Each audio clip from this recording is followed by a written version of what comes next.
In this question, we are being asked which two of the following items must be disclosed in the note to the financial statements for intangible assets.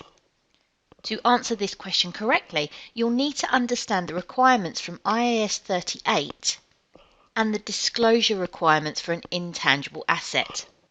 Remember that an intangible asset is an identifiable non-monetary asset without physical substance. It is classified as a non-current asset and it has a disclosure note.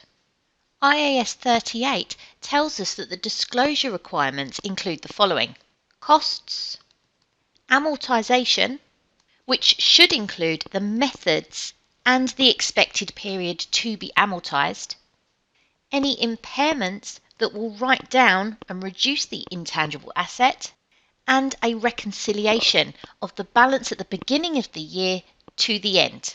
Looking at the four options to choose from, we have to decide how much detail is required to be disclosed regarding intangible assets. Looking at the first one, impairment losses written off intangible assets during the period is something that we would expect to see in the disclosure requirements for this asset. The second option, mentioning a description of the development projects that have been undertaken during the period, is something that we wouldn't need in the disclosure note. The organisation would hold this information, but it doesn't need to be communicated in the financial statements. The third option is that the useful lives of intangible assets capitalised in the financial statements should be included. This is something we would expect to see in our disclosure note, stating how long the intangible assets are going to be amortised.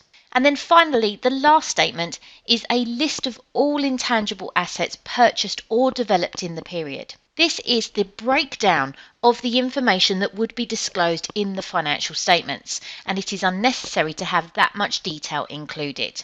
Therefore, IAS 38 tells us that what's required for a disclosure note in the financial statements is the first option, impairment losses written off intangible assets during the period, and the third option, the useful lives of intangible assets capitalised in the financial statements.